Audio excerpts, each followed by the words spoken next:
भट्टी साहब, अब कुछ 6-6.5 बिलियन डॉलर का एक तखमीना लगाया गया है कि पाकिस्तानियों ने सोना ख़रीदा है।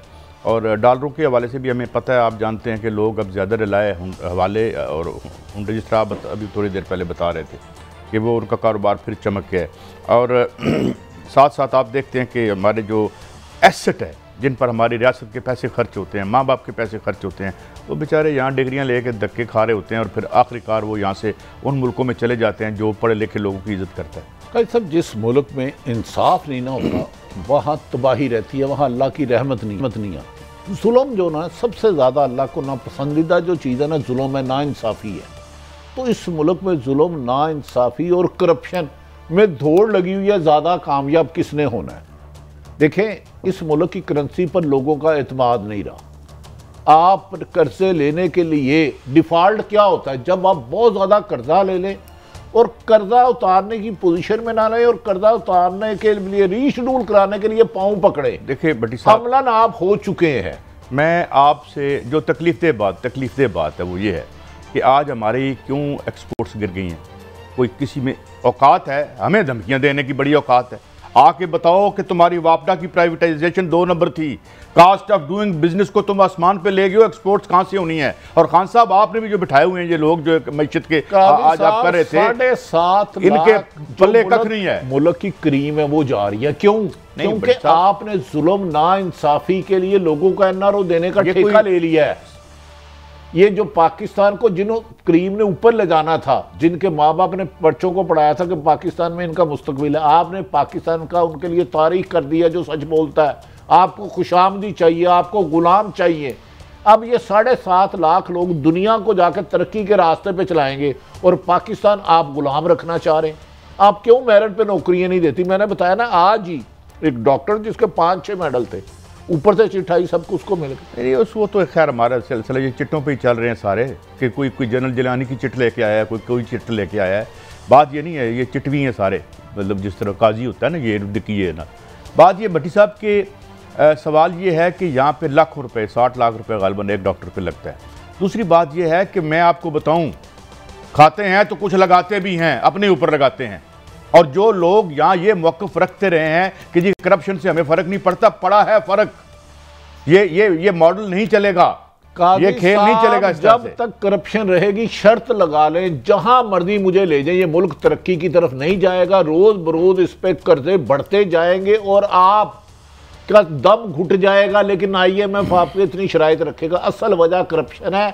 जब 10 अरब का एक प्रोजेक्ट शुरू होता है, मुझे एक मुल्क की अहम तरीन शख्सियत ने बताया था जो रिटायर्ड हो चुकी है, उसमें 2 अरब पहले ही कमीशन में चले जाए, 8 अरब में से फिर आगे 30% कमीशन में जाए, तो आप 10 अरब में से 5 अरब आपके हराम खाने वाले खा जाए, रिश्वत लेने वाले खा जाए और बाकी लगे, तो आप कैसे मुल्क चलेगा? क्लोजिंग की तरफ जाना है। 1 लाख यहाँ पे तकरीबन बताया जाता है कि इंजीनियर्स जो हैं बेचारे फिर रहे हैं। फिर यहाँ एक PhD बेरोज़गार PhDs का एक तंजीम भी बनी हुई है यहाँ पे। लेकिन सवाल ये है भट्टी साहब कि जिसमें जो असल मसला ये है कि आपने एक्सपोर्ट्स कैसे बढ़ानी है। जब आप इनपुट सस्ता करेंगे, इनपुट कैसे सस्ता करेंगे? हमने कुछ ऐसे IPPs के बारे में खबरें आ रही हैं कि जिन्होंने 1 टके की बिजली पैदा नहीं की और साल का 60-60 अरब हम दे रहे हैं। वो देखे पार्टनर किसके हैं जाए, तो ये बात हम कल बताएंगे कि कौन कौन सा। बस मैं छोड़ दे, अफसोस की बात ये है कि कोई भी लाहौर में सबसे बड़ा कारोबार क्या है? जुआ, कब्जा, लूटमार। कल आपको बताएंगे तफसील से। शट डाउन हो रहे हैं, जो बार लोग बंद कर रहे हैं, स्केल डाउन कर रही हैं मल्टीनेशनल कंपनीज। ये सारे इश्यूज़ हैं, इनको कौन करेगा? और स्टेट इंटरवेंशन अगर आप नहीं बढ़ाते, और जो मार्केट का जो इनविजिबल हैंड था उसने हमारे गिरबान पकड़ा हुआ है। ये इनविजिबल हैंड कोई नहीं है, ये फ्रॉड वारदात है। अब पॉलिटिकली कोई ऐसा नज़र नहीं आता जो इस सोच की कोई बड़ी पार्टी भी हो। खान साहब भी उसी सीपीटी लकीर पे चल रहे हैं। अल्लाह हमें बेहतरी की तौफीक अता फरमाए और हमें इस सिस्टम को बदलने की तौफीक अता फरमाए। इजाज़त दें, कल फिर मिलेंगे। अल्लाह हाफ़िज़।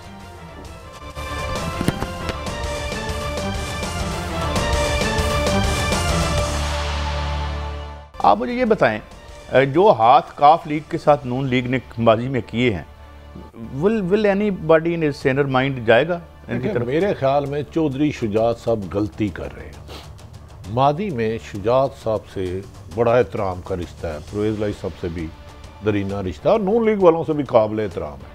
हमेशा ये कहते रहे कि जितना हमें नून लीग ने डसा, आज तक कभी नहीं डसा।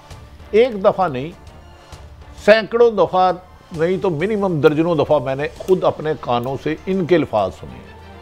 अब इक़्तिदार अजीब चीज़ है कि आप फेडरल मिनिस्टर बना रहे हैं कि तारक बशीर चीमा साहब बेचारे चो सबको अल्लाह ज़िंदगी तंदुरुस्ती दे। कल मेरी इनसे मुलाकात थी, मैं जा नहीं सका तो मसरूफियत की वजह से।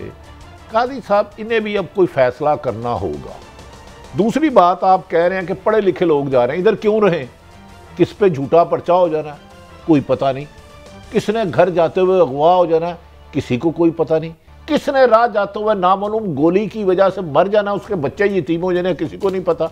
अरशद शरीफ की वालदा, अल्लाह उनको मेरी भी ज़िंदगी दे, शहीद इस वक्त अस्पताल में सीरियस बीमार है। बेटा 2 शहीद हो गए, एक मेजर शहीद हो गया, एक अरशद शरीफ शहीद हो गया। माँ अस्पताल ज़िंदगी के लिए लड़ रही है।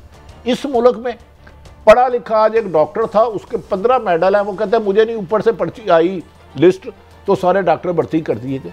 इस मुल्क में आपने रहना है, आपसे फ्रॉड हो, आपसे धोखा हो, अब 2 नंबर लोग आप पर हुक्मरानी करें। साहब मैं इस पे और सोने की बात, बजाय डॉलर नायाब हो गया, 260 रुपए का नहीं मिल रहा। सोना दुनिया में कम हो रहा है, पाकिस्तान में महंगा हो रहा है। आज भी कोई 2200-2300 रुपए कीमत बढ़ गई है। ये चंद खानदानों का मुल्क रह गया। काजी साहब सोना स्टॉक कौन करेगा, डॉलर स्टॉक कौन करेगा?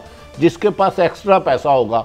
जो आदमी बीमार हो जाए तो बच्चे का इलाज नहीं करा सकता, स्कूल नहीं भेज सकता, पाँव को जूता नहीं पहना सकता, 3 वक्त की रोटी नहीं खिला सकता, बिजली का बिल नहीं दे सकता, अपना बच्चा पास हो जाए, गोल्ड मेडलिस्ट हो तो उसको नौकरी नहीं दिला सकता, वो इस मुल्क से ना जाए तो क्या करे? डाकू बन जाए? क्या पूरे मुल्क को डाकू बनाना है? ये हमने इधर नहीं रहना चाहिए किसी को। आखिरी सेगमेंट में हम इस पे बात करेंगे। क्या इसहाक डार साहब की परवेज इलाही साहब से लाहौर में कहीं गुलबर्ग में कोई मुलाकात वगैरह की खबर है या बस हमें गल ही ने? देखें, राब्ते हो रहे हैं, परवेज इलाही और शुजात साहब के भी हो गए हैं। वो खैर उनके करीबी अजीज हैं, उन्हें होने भी चाहिए। मुस्लिम लीग नून का एक ख्याल है कि हर हाल में पंजाब हुकूमत लेके इमरान खान की गिरफ्तारी, नाअहली और उनकी ज़िंदगी को ख़तरे समेत, आज मुराद सईद बड़ा जेन्युइन आदमी है, किसी को उस पर एतराज़ होगा उसकी ज़िंदगी को भी ख़तरा है। साबिक़ वज़ीर PTI के मुराद सईद, आज उन्होंने सदर पाकिस्तान को लिखा है पाकिस्तान में इस वक्त गरीब जाए भाड़ में। अभी इन्होंने प्रेस कॉन्फ्रेंस की इतनी लंबी, इमरान खान को बुरा भला कहा, कहते रहो, कहते हैं इकॉनमी ठीक जा रही है। और 7 महीने में तुमने वो हम पर बोझ टाल दिया कि हम सदियों उठ नहीं सकते। इकॉनमी आपकी ठीक जा रही है, आप चार्टर्ड प्लेन पे लंदन जाते हो, सबसे ज़्यादा विजिट प्राइम मिनिस्टर ने की है। सबसे बड़ी काबीना पाकिस्तान की तारीख की मोहतरम वज़ीर आज़म शहबाज शरीफ साहब की है। आपकी इकॉनमी ठीक जा रही है। इन 8 महीनों में आपने लोगों को दिवालिया कर दिया।